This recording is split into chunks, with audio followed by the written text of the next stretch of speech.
इस वक्त जिलाधिकारी कार्यालय के बाहर मैं मौजूद हूं और कल लाउड स्पीकर को लेकर एक बड़ी कार्रवाई की गई थी। 43 लाउड स्पीकर जो थे धार्मिक स्थलों से हटा दिए गए थे और साथ ही तमाम मुस्लिम सेवा संगठन के जो लोग हैं यहाँ पर नाराजगी जता रहे हैं। सीधा बात करेंगे मुस्लिम सेवा संगठन के अध्यक्ष नईम कुरैशी जी। सबसे पहले आपका बहुत बहुत स्वागत है नूर जी। Thank you. क्या मामला है, एक बार फिर आप डीएम कार्यालय बाहर आए? देखिए, ब्रूट फोर्स यूज़ करके और गुंडाई करके बिना किसी कानून का हवाला दिए, बिना किसी नोटिस सर्व किए मस्जिदों से भोली भाली जनता को डराकर और धमकाकर वर्दी का रोप दिखाकर उनसे जबरन माइक उतरवाए गए। और ये माइक उतरवाना, जबरन उतरवाना, ये दिखाता है कि कानून अपना काम नहीं कर रहा है। जिन लोगों के पास कानून की पासबानी थी, आज सबसे ज़्यादा वही कानून को तोड़ रहे हैं। जो पुलिस और प्रशासन जनता के रक्षक होना चाहिए था, आज वही भक्षक बने हुए हैं। आज वही अपने सियासी आकाओं को खुश करने के लिए वो गैर कानूनी काम करने से ज़रा भी पीछे नहीं हट रहे हैं। उनको जगाने का काम करने के लिए आज हम यहाँ जिलाधिकारी कार्यालय में एकत्र हुए। अच्छा, एक बड़ा सवाल और खड़ा होता है। 43 धार्मिक स्थलों से जो है लाउड स्पीकर उतारे गए हैं। उन 43 धार्मिक स्थलों में मंदिर कितने हैं? अब ये तो आंकड़ा शायद पुलिस को और एडमिनिस्ट्रेशन को बताना चाहिए। मुझे तो नहीं लगता कि शायद उन धार्मिक स्थलों में 43 रिलीजियस प्लेसेस में एक भी रिलीजियस प्लेस किसी और मज़हब की थी। ये सारी के सारी रिलीजियस प्लेसेस मुसलमानों की थी। मस्जिदों से माइक हटाए गए हैं और कहीं ना कहीं सेलेक्टिव इम्प्लीमेंटेशन हो रहा है।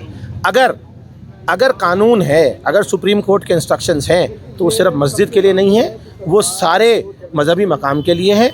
और सरकार को ये चाहिए, प्रशासन को ये चाहिए कि वो सारे मजहबी मकामात के ऊपर सुप्रीम कोर्ट की गाइडलाइंस का पालन करवाए। तो कहीं ना कहीं 2027 विधानसभा चुनाव जिस तरह से नज़दीक आ रहे हैं, तो उसके प्रोपेगेंडा के तहत कुछ देखिए, सरकार के पास अचीवमेंट के नाम पे तो कुछ नहीं है। एम्प्लॉयमेंट धाराशायी हो गया है, स्टेट का पर कैपिटा इनकम गिर गया है, आज टूरिज़्म गिर गया है, बद्रीनाथ से चंदा चोरी हो गया है, केदारनाथ से सोना चोरी हो गया है, सड़कें टूट रही हैं, आपदा के लिए कोई काम नहीं है, सारे पेपर्स लीक हो गए हैं, यूके SSSC का दाग है, अंकिता भंडारी के हत्यारों को न्याय नहीं मिल रहा है, बुलडोज़र की कार्रवाई सिर्फ एक मखसूस कौम के लोगों पे हो रही है।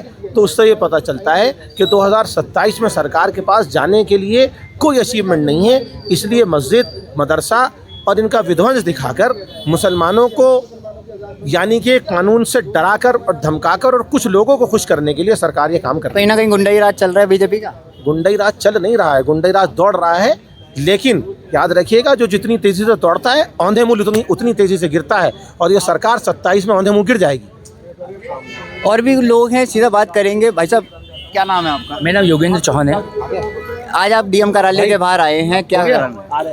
देखिए, जिस प्रकार से धर्म देखकर और मैं कहूँगा मुस्लिम भाइयों को टारगेट कर पिछले कुछ समय से मस्जिदों पर, मदरसों पे, रमज़ान के पाक महीनों में मदरसों पे कार्रवाई की गई, ये निश्चित तौर पर संविधान विरोधी है। हम लोग सब संविधान को मानने वाले लोग हैं।